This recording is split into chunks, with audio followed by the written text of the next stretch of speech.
como un año, me vino a la oficina y me preguntó que quería un simposio sobre Arguedas. Yo estuve encantada porque Arguedas es un escritor que siempre me ha fascinado y le dije que sí, que lo que ella quisiera, que estaba de acuerdo con ella.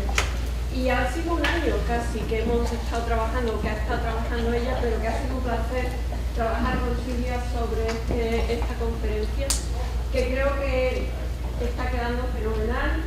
Todo el mundo me está hablando de lo bien que han sido las ponencias, de lo bien que se ha dado todo, lo bonito que ha estado la música, las danzas, y bueno, y la comida, el estar juntos, el conocer a personas tan interesantes, especialistas de Arguedas. Y bueno, yo solamente quiero dar las gracias a Silvia, de verdad, porque esto es un trabajo de amor, es un trabajo de mucho tiempo, de mucha dedicación, y yo la he visto a ella trabajando todos estos meses con un grupito, pero más que nada ha sido ella la que ha hecho todos los arreglos, las llamadas telefónicas, todo. Y nada, quiero públicamente darle las gracias en nombre de nosotros del departamento.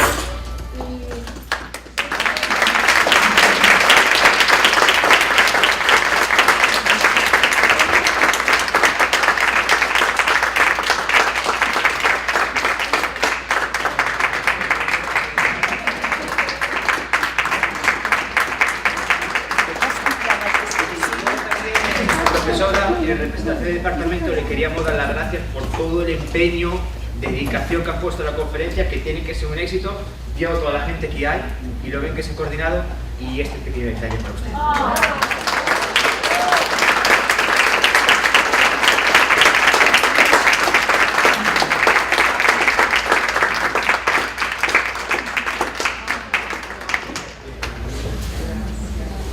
Wow, no sé qué decir. Cosa que no es nada nuevo, pero... qué preciosura, miren.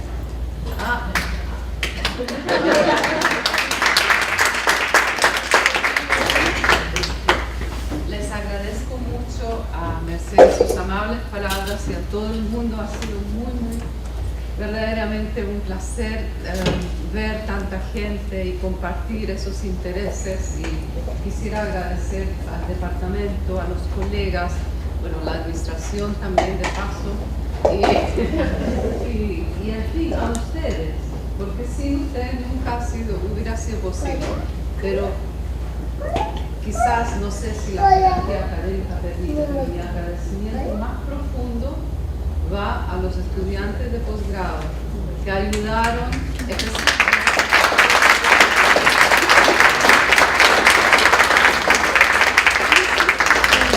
sus esfuerzos, realmente, pero no solo a Paula, sino a todos, a Javi, a Rosemary, a María, a Alex, a Zachary, a...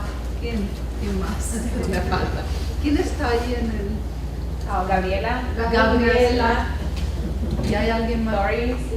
Lori, sí, que estaba ayer guardando la casa ahí, y realmente han ayudado muchísimo, han sacrificado su tiempo, su esfuerzo. Sin ellos nunca hubiera podido hacer.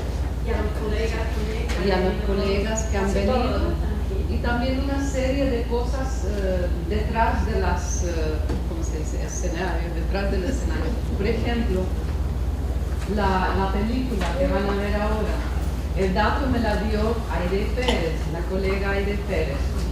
La comida, que espero que llegue bien en este tiempo, que vamos a tener unos bocadillos peruanos como se estila con el pisco sour, gracias a la embajada del Perú.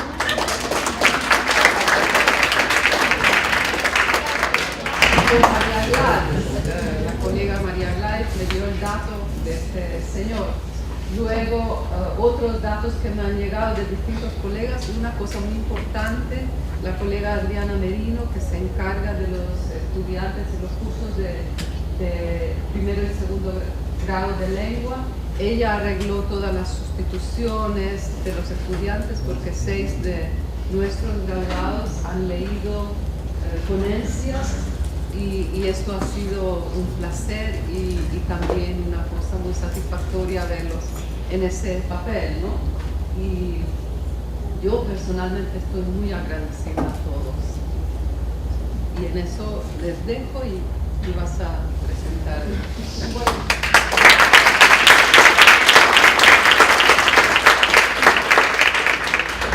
yo solamente quiero decirles que ahora voy a presentar al señor Don Luis Chan Bolquín, que es representante de la Embajada del Perú aquí en Filadelfia y es lo que sería el Cultural Attaché.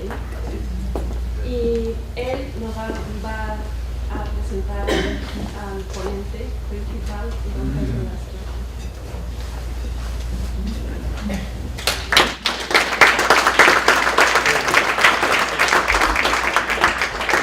Buenas tardes, antes que nada, un saludo para ustedes, Julia, jefa del Departamento de Literatura y Lengua Romance de la Universidad de Villanova. Silvia,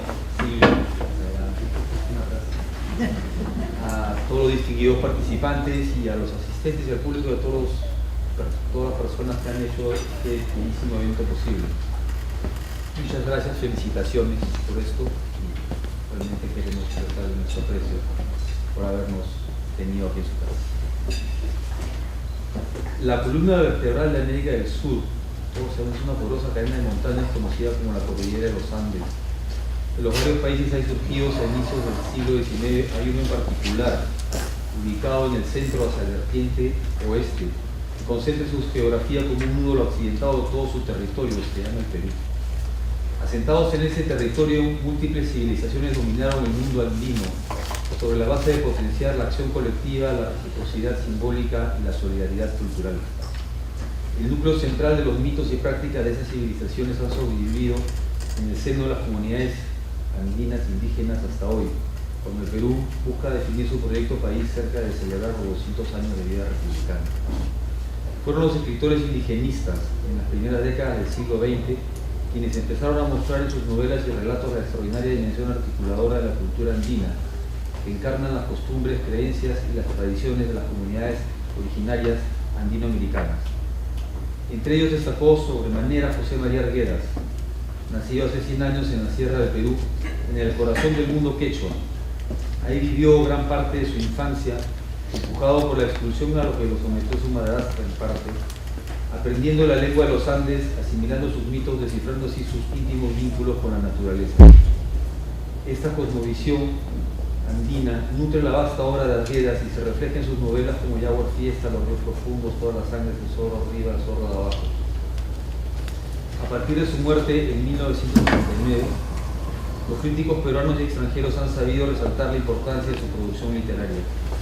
Todos ellos han dado inicio a una valoración más integral de la obra arguediana, que incluye además del relato y la poesía, el ensayo, la crónica, la traducción de mitos y relatos prehispánicos, así como vastos estudios en torno a la música y el folclore andino. Su trabajo académico sobre la pedagogía y etnología han sido también valiosos, pero no alcanzan aún el reconocimiento de su trabajo literario. Durante la conmemoración del centenario del nacimiento de Arguedas, podemos apreciar una nueva etapa en la recepción crítica de su legado estético. El proceso de globalización y la vigencia cada vez más notoria de valores deshumanizados, promovidos por una cultura del consumo, han puesto en el centro de reflexión crítica la producción arguediana, definida como una propuesta intercultural que busca integrar al hombre con la naturaleza en forma armónica, en un diálogo signado por la búsqueda de un desarrollo sostenible y la solidaridad entre los seres humanos. Es un tema recurrente en él su apuesta terca por la integración nacional a partir de valores de diálogo y de reciprocidad entre diferentes culturas, lenguas y creencias. En este sentido, José María Arguedas se ha convertido en una figura emblemática para todo el mundo atravesado por conflictos interétnicos, religiosos y sociales. El Perú hoy reclama una práctica social y política cuyo ideólogo podría hallar en la obra de José María Arguedas una inspiración transparente y de justicia sin duda. Son muchos los críticos internacionales que han realizado contribuciones para la interpretación integral del legado de Arguedas. En Latinoamérica, uno de los más destacados es Pedro Lastra, nacido en Quillacota, Chile, en 1932. Pedro Lastra estudió en la Escuela Normal Juan Manuel Azolas de Chillán, donde se tituló de profesor.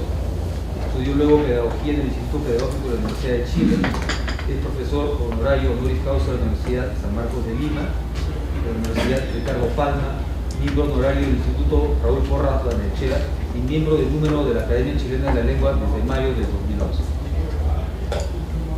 El doctor Lastra ha hecho crítica literaria en el diario La Discusión de Chillán, ha sido docente e investigador de literatura chilena, asesor literario de la editorial universitaria, director de la colección Letras de América y profesor de literatura hispanoamericana de la Universidad de Stony Brook en Nueva York. En el año 2009, la Universidad Católica de Chile lo nombró director de la revista Anales de Literatura Chilena. Entre sus estudios sobre la literatura chilena e hispanoamericana figura El cuento hispanoamericano del siglo XIX, Conversaciones con Enrique Lin y Relecturas hispanoamericanas. Entre sus obras poéticas se encuentran Traslado a la Mañana, Noticias del Extranjero, así como Y éramos inmortales, además de antologías poéticas como Cuadernos de la doble vida y algunas noticias del extranjero. En el año 2010, la editorial Pretexto publicó en España una antología de su obra preparada por su esposa Irene Mardones y su exalumno, poeta y ensayista Miguel Gómez, que incluye además algunos poemas entonces inéditos. Pedro Lastra conoció a José María Arguedas en un encuentro de escritores que tuvo lugar en Concepción en el año 1962. Gran lector y poeta, ha mantenido correspondencia con muchos escritores de prestigio mundial, entre los que se puede citar a Gabriel García Márquez, Estama Lima, Octavio Paz, Mario Vargas Llosa y José María Arguedas. El acervo epistolar que esta metodología ha producido, íntima y personal en muchos sentidos, pero invalorable en su dimensión académica, cultural e intelectual, ha sido generosamente compartida por Pedro Lastra, no solo a través de libros como Cartas de José María Arguedas, sino que, en una expresión de universalidad, ha donado la mayor parte de ellas a universidades y bibliotecas. La mayor parte de las cartas de José María Arguedas las ha donado a la Biblioteca Nacional del Perú, gesto que apreciamos y reconocemos sin límites. Pero, sin más preámbulos, lo dejo con los que han venido a escuchar los temas, pero el tiempo conmigo.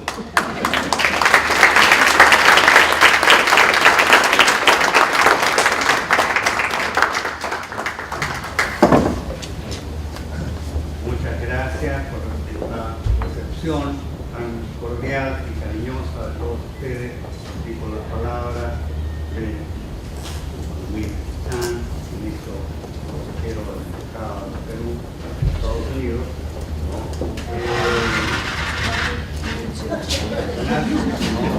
Y claro, porque yo me apresuro a pedirles que les cuenten todo lo que hay que descontar de los excesos celebratorios que don Luis ha leído aquí. Debo empezar por agradecer, y esto muy de veras y con la mayor intensidad, la invitación de la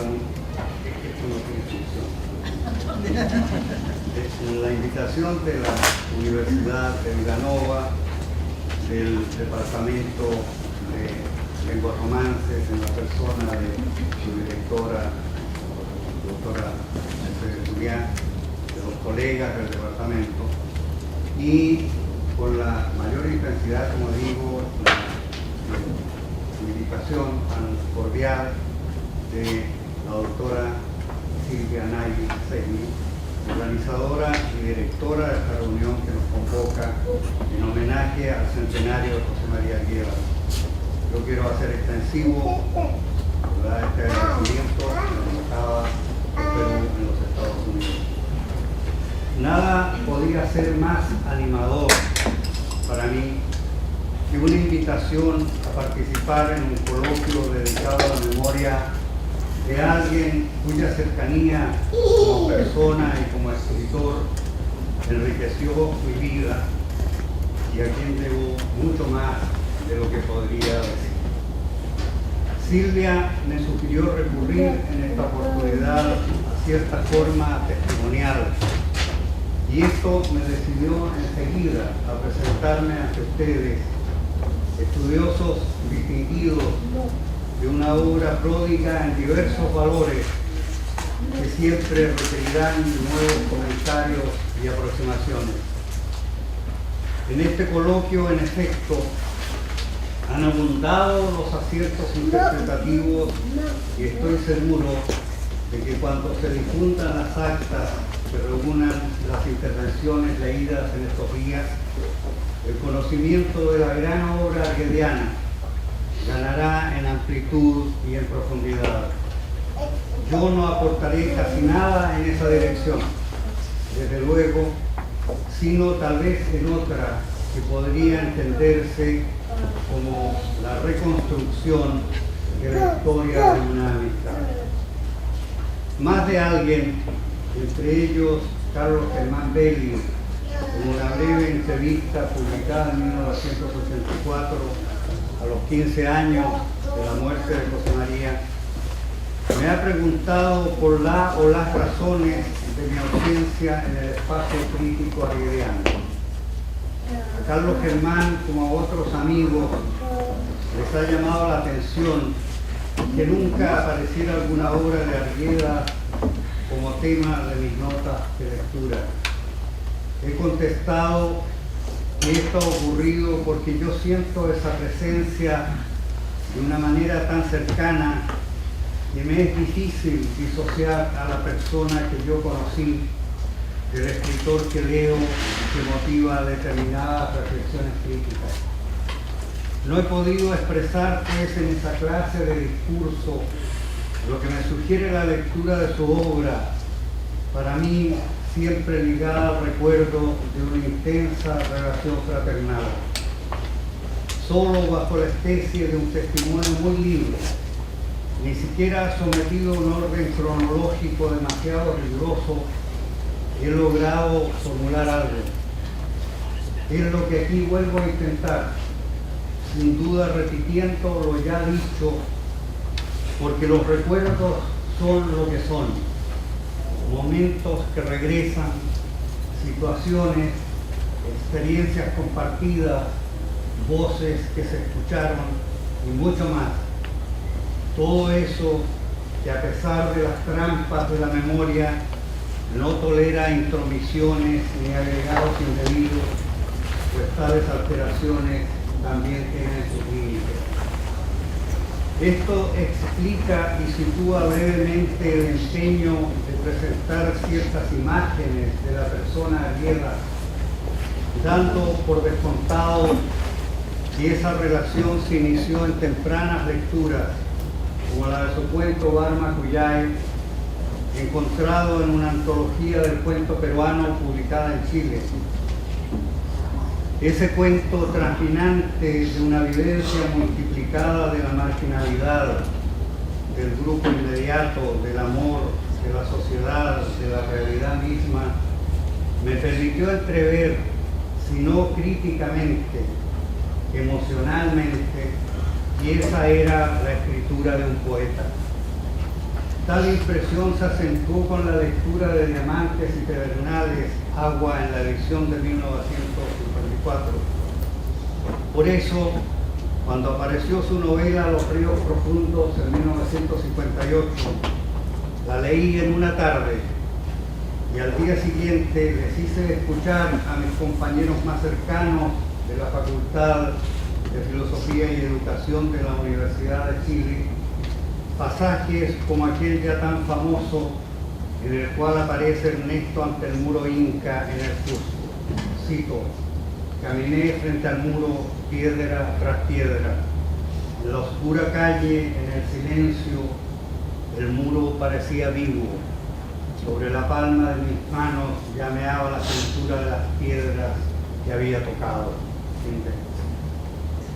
Yo estudiaba literatura y sabía de la impertinencia que puede ser la identificación del narrador ficticio con el autor real de una novela.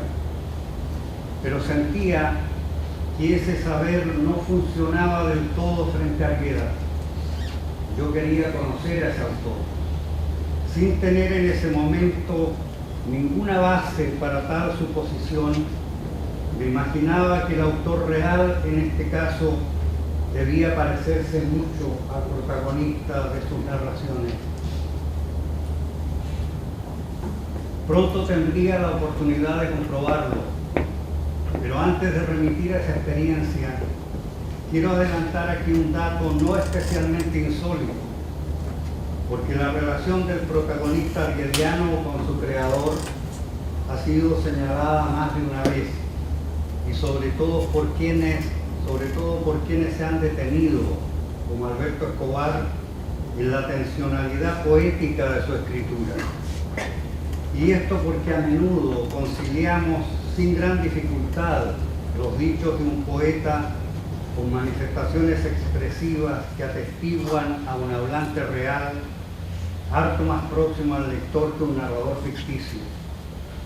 Un buen ejemplo son los propios poemas de José María, y muy en especial su singular y conmovedora Oda al Jet, ante la cual no sabemos a qué atender más, si a la inocencia y limpidez de lo dicho o a la alteración feliz del ánimo que lo llevó no tanto a expresar como a crear con y en la palabra poética la dimensión vívida de esa experiencia.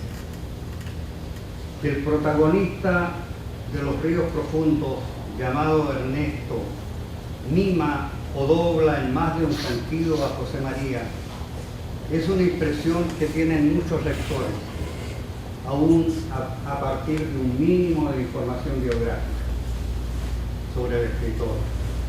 Es, por cierto, la que yo tuve en mi primera lectura, como he dicho. Pero agrega no poco a esa impresión el hecho de haber dado después con un texto que lo confirma desde una inesperada ladera informativa. Se trata de unos párrafos del sugestivo ensayo sobre la capacidad de creación artística del pueblo indio y mestizo, ese es el título, con que José María prologó su más temprana recopilación de canciones nativas, titulada Canto Quechua, aparecida en Lima en noviembre de 1938. Ese ensayo tiene la particularidad de ser una relación fuertemente afincada en lo biográfico. Empieza así. Sí. En el patio grande de la hacienda Viseca cantaban por las noches las mujeres, los muchachos y los peones de la hacienda. Los dueños de Viseca nos dejaban cantar. Esta hacienda Viseca es el espacio donde se ha desarrollado la acción del cuento Guaymacuyay y todo lo que. 3 párrafos más adelante, este ensayista implicado cuenta: a los 12 años de edad me sacaron de la quebrada. Mi padre me llevó a recorrer otros pueblos, un año en Abancay, otro en Pampas, otro en Cholhuanca, en Andahuaylas. En la página 7 de esta curiosa y al parecer no muy difundida publicación, incluso pienso que nunca se ha reeditado, no la he encontrado, pero se lee, sí. Pero un año llegué a los valles de Apurímac. Allí tenía haciendas un pariente lejano de mi padre. Eran 4 haciendas grandes de cañaverales. El dueño me mandó a una de ellas para no verme a su lado. Este viejo tenía 400 indios en sus tierras. Los indios eran del viejo, como las mulas de carga, como los árboles frutales. Los indios le tenían miedo al dueño, como al diablo temblaban cuando el viejo gritaba. Parece estar leyendo los primeros párrafos de Los ríos profundos, esto en 1930. Pues bien, ese viejo diabólico, que es su tío, esas 4 haciendas, el desencuentro con tan inolvidable personaje vivido por su padre y por José María, ya como personaje real, aquí sabemos que quien habla es él, constituye sin duda experiencias concretas que habrán de ser elaboradas narrativamente en el comienzo de Los ríos profundos. La impresión que tuve al leerla en 1958, la novela, encuentra en las citas que he leído la corroboración textual que desconocía. Me parece que en ella menciones de un ensayo didáctico folclórico se encuentra la forma germinal de la situación desencadenante de los ríos profundos. Aunque más de una vez pensé en la imposibilidad de conocer a José María, esto ocurrió en un encuentro latinoamericano de escritores organizado por Gonzalo Rojas en la Universidad de Concepción en 1962. Varios escritores jóvenes que participábamos en un taller literario establecido en esa universidad tendríamos ocasión de asistir a ese encuentro que ampliaba reuniones anteriores dispuestas y dirigidas por el mismo Gonzalo en los años 1958 y 1960. Ahora concurrían Alejo Carpentier, Augusto Roa Bastos, Carlos Fuentes, José Bianco, Pablo Neruda, Mariano Piconzadas, Benjamín Carrión, Marina Núñez del Prado, Jesús Lara, Claribel Alegría, Mario Benedetti, José Donoso, José Miguel Oviedo, Héctor Pablo Agosti, entre otros. Fíjense ustedes ese espectro de los asistentes. José María era uno de los invitados, pero no lo vi llegar y no sé por qué temía que no estuviera presente. Me alegró pues escuchar de pronto su nombre y oírlo en una brevísima intervención en el diálogo inicial. Mas, al término de las reuniones, lo perdíamos de vista otra vez. Lo divisé en algún momento hablando con Agosti. Después me contaría cuánto admiraba la serena elocuencia del ensayista y político argentino. Y esto tiene una pequeña coda, porque le comenté esa opinión a Agosti en 1966, cuando asistíamos como jurados al concurso de Casa de las Américas. Si supiera José María lo que me cuesta esa elocuencia, me dijo Agosti, empiezo a sentirme enfermo, apenas sé que tengo que hablar. Una de esas tardes del encuentro, Gonzalo dispuso una pequeña excursión a un lugar turístico de los alrededores, donde festejaron a los visitantes en un restaurante. Todos hablaban con todos, pero José María, algo fatigado tal vez, se quedó solo junto a un ventanal. Me acerqué a saludarlo e inicié con dificultades lo que ahora recuerdo más bien como un monólogo. Le dije que había sido muy buena idea la de los editores Mestiavaca y Villanueva de reunir en un volumen los relatos de Agua y de Diamantes y Pedernales. Le sorprendió que conociera ese libro, y entonces me animé a agregar que también conocía el Agua Fiesta y los Ríos Profundos.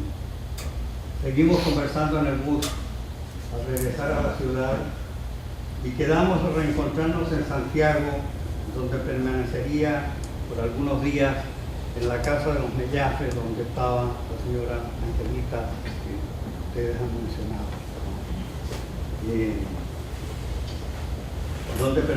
Así se inició un diálogo que no se interrumpió más. José María había llevado a Chile algunos ejemplares de su novela El Sexto, aparecida el año anterior, y me dio uno en Santiago. Me conmovió ese libro, que transpone a la ficción una experiencia real de extremada violencia.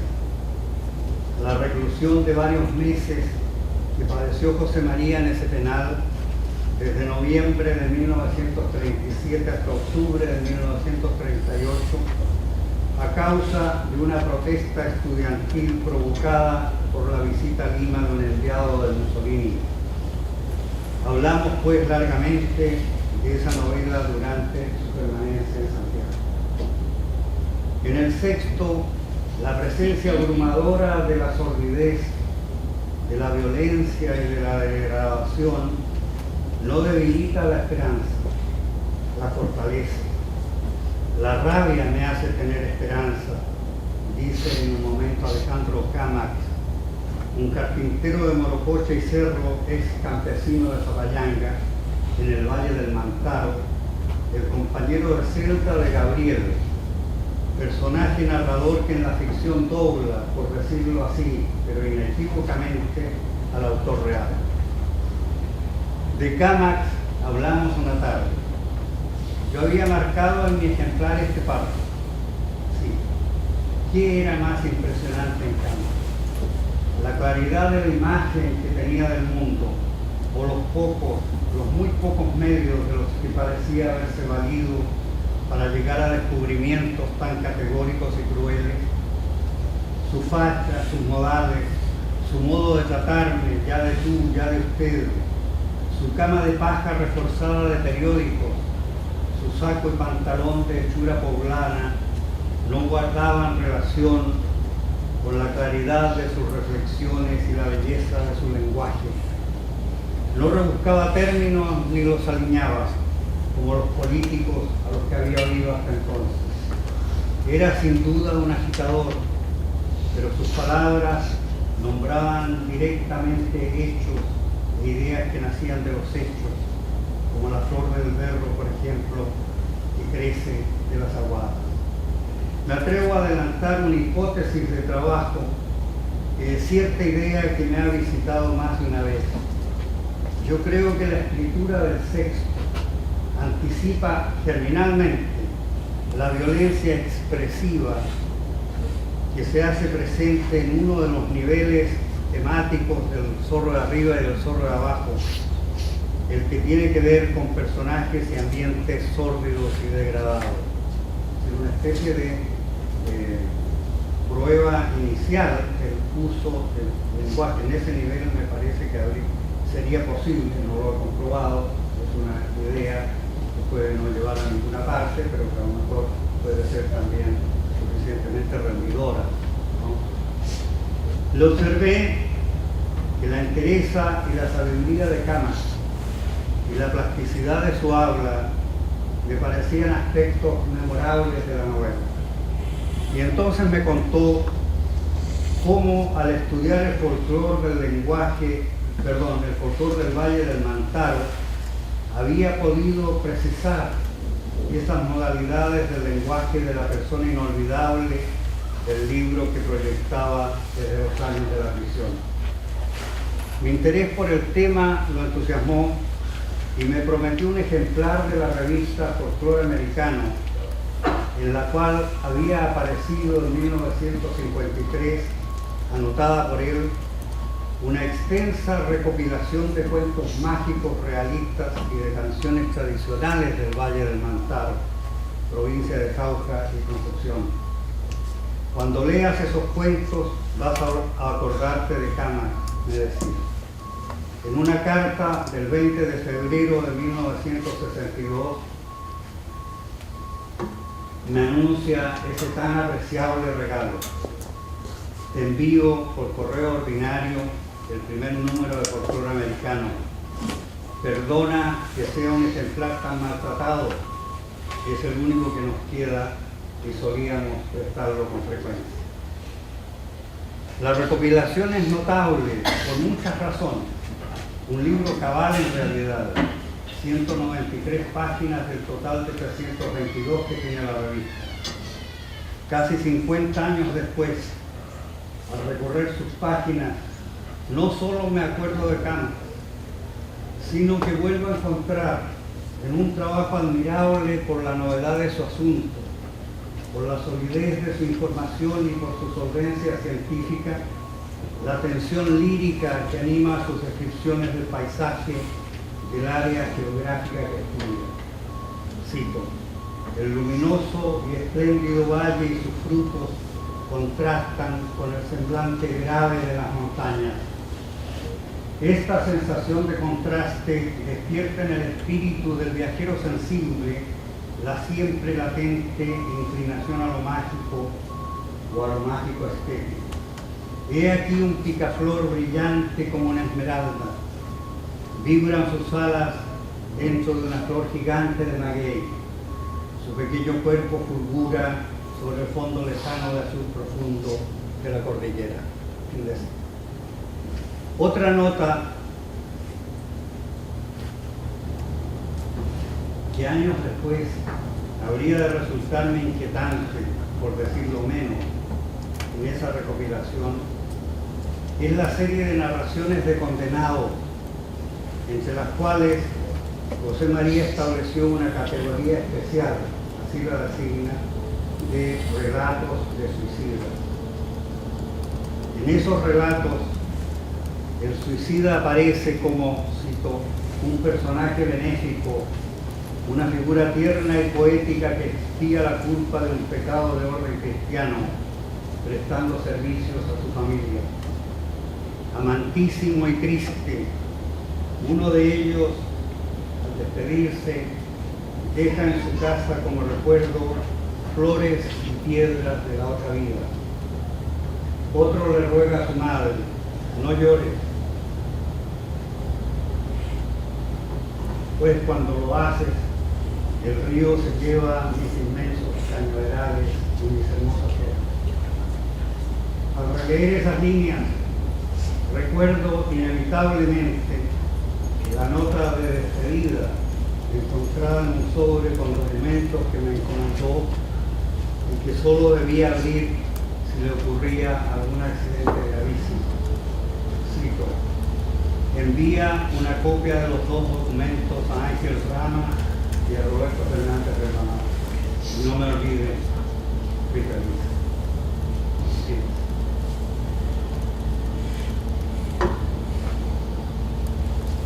Hay en este importante volumen un capítulo que es necesario destacar porque da cuenta de modos de acercamiento de José María, manifestaciones del folclore musical y danzario y de la naturalidad con que los incorporaba a su vida. Se trata del apartado sobre canciones de las giras nocturnas, donde relata brevemente cómo conoció hacia 1927 una primera versión de la pieza Liga de Alberca en Pampas, y en 1969 grabamos para el disco libro que publicamos en la Editorial Universitaria de Chile, que es este, donde vienen dos canciones cantadas por él y el cuento El sueño del Congo. Lo grabamos juntos en agosto, pero este libro que voy a dejar es de Chile, es de propiedad de Chile, ya está agotado, por cierto, no lo alcanzó a conocer, salió una semana después de...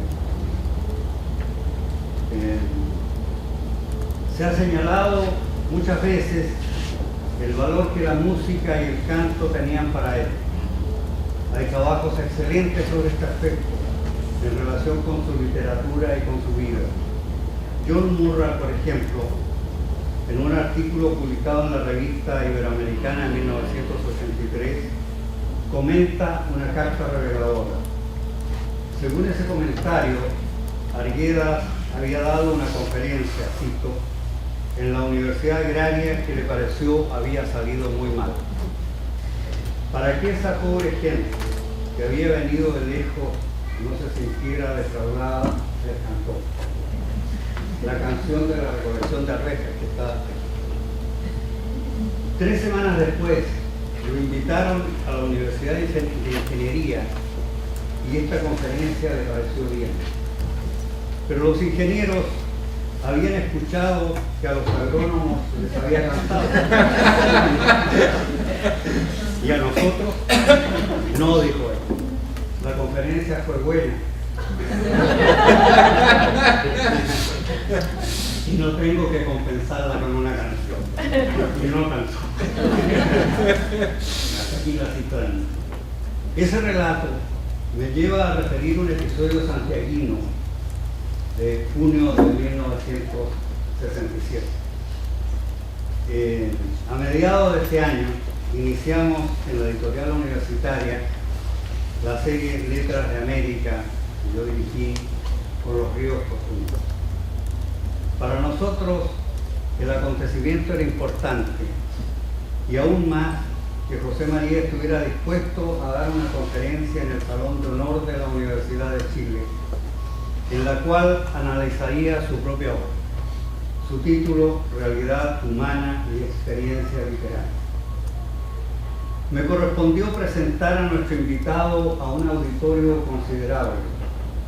Todo empezaba muy bien, pero de pronto él se sintió abrumado por ese público tan numeroso, cosa que le ocurría con mucha frecuencia, e inició su exposición de una manera vacilante y caótica.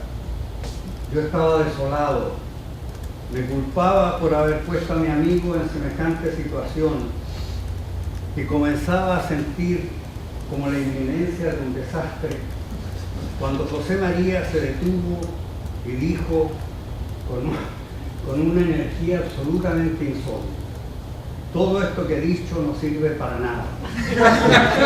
Voy a empezar de nuevo.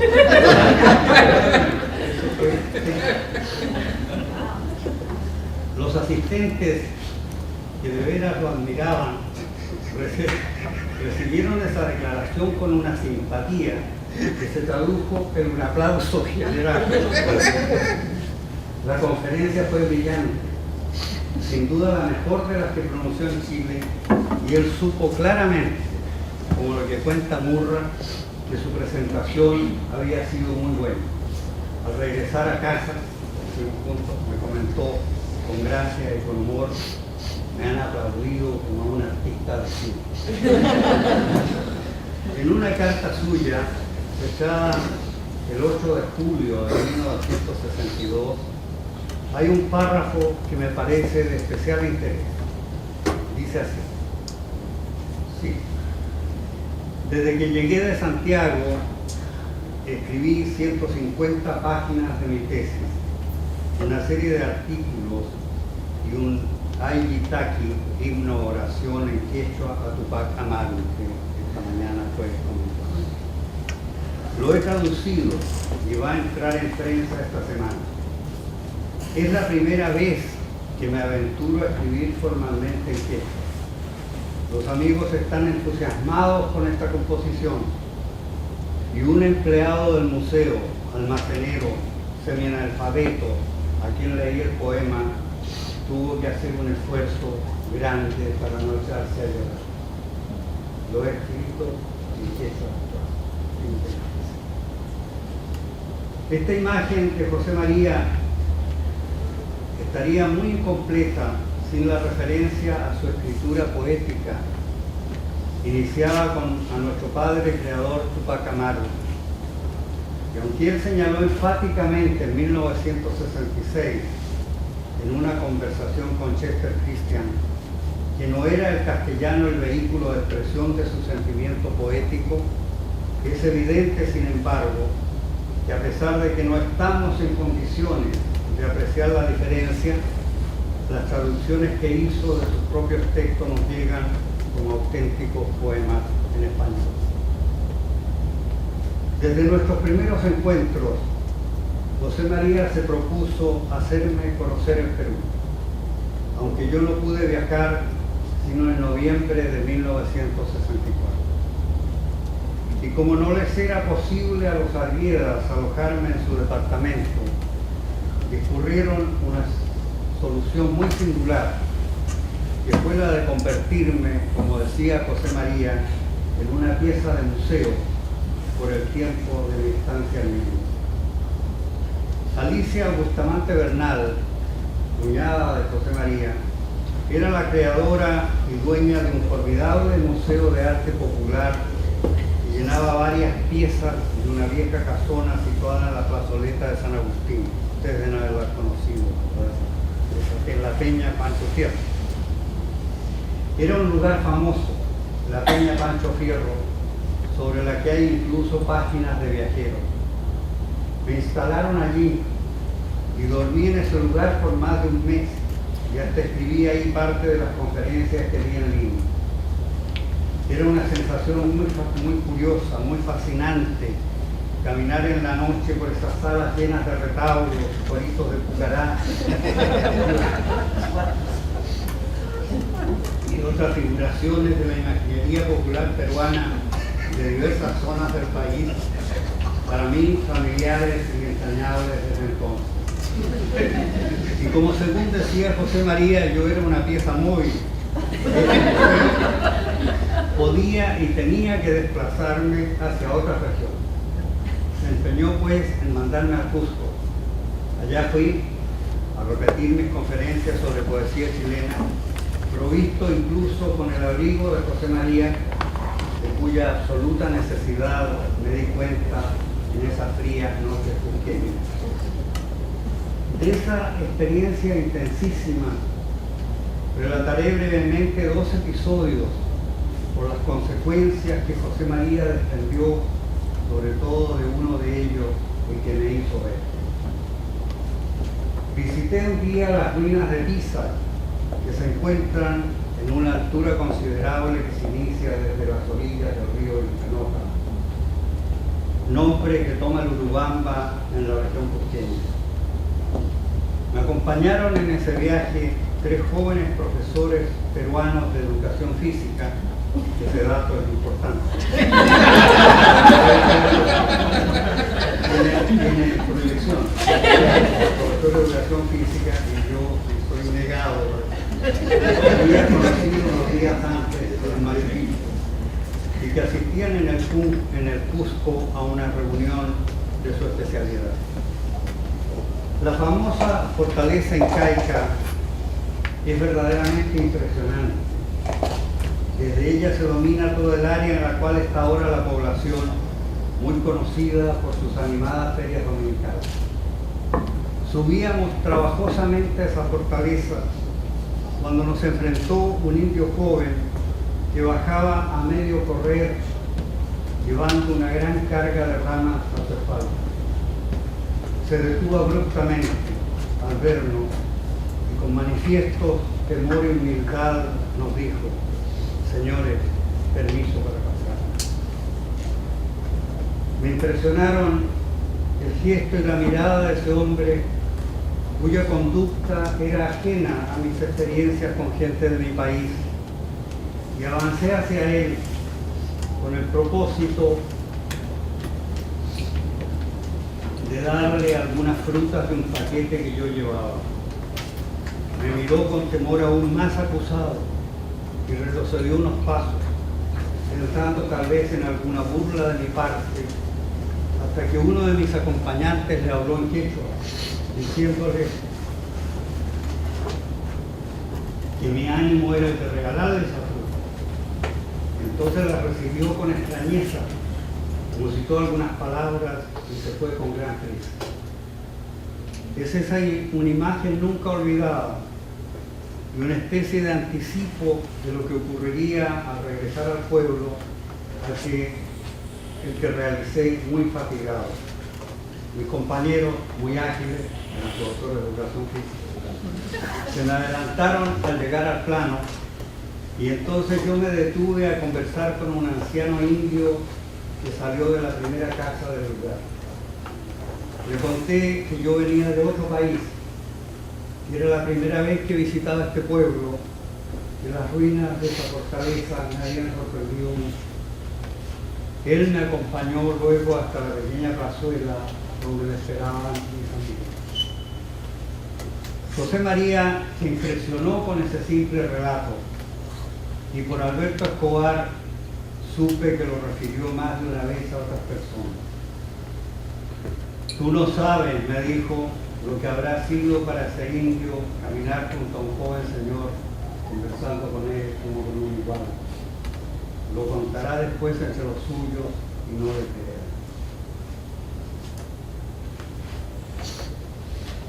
Pocas cosas me revelaron más vivamente las desigualdades sociales de casta presentes todavía en ese mundo y sobre las cuales José María escribió toda su obra, sobre y contra las cuales. Inicié estas imágenes recordando el encuentro de escritores de Concepción. La cerraré refiriendo también con brevedad lo ocurrido en otra reunión literaria latinoamericana realizada en Chile en agosto de 1969, con asistencia igualmente muy numerosa. Juan Rulfo, Mario Vargas Llosa, Leopoldo Marechal, Juan Carlos Onesti, Rosario Castellano, Ángel Rama, Marta Traba, Alberto Escobar, Carlos Hermandelli y otros escritores, varios venidos incluso desde Europa. Participé en la organización de ese evento y eso explica que haya conservado algunos papeles relativos a la reunión. Entre ellos, este que me dictó José María el 6 de agosto. Es una carta dirigida a la Sociedad de Escritores agradeciendo la invitación y en cuyo párrafo final dice, cito, yo me encuentro en Santiago desde el mes de febrero, sometido a un tratamiento médico especial. No habré de necesitar, pues, que la sociedad cubra mis gastos de viaje ni de alojamiento, pero mi asistencia a las reuniones habrá de estar inevitablemente limitada por el mal estado de mi salud y las prescripciones del especialista en área. Pero no asistió. Me dijo que no estaba en ánimo para reuniones, que lo mejor que podía hacer era irse a Valparaíso y refugiarse ahí, en casa de una familia amiga. Se fue posiblemente el día 21, porque la primera versión del último diario, del Zorro de Arriba y del Zorro de Abajo, está fechada el 20 de agosto. Solo deseaba ver a Juan Rulfo, el narrador hispanoamericano a quien más quería y más admiraba. Me dejó una nota para él, con instrucciones de entregársela en privado e indicarle el teléfono de la casa donde estaría. No llegaron a verse, pero hablaron por teléfono con alguna frecuencia. Señalo este pequeño episodio por lo que revela tanto del carácter de José María como de la agudización de sus conflictos emocionales y de sus decisiones extremas. El último diario es la declaración de una renuncia y la huida hacia Valparaíso por esos mismos días, con la negación o rechazo que implica de toda o casi toda vinculación literaria, no hacía sino anunciar.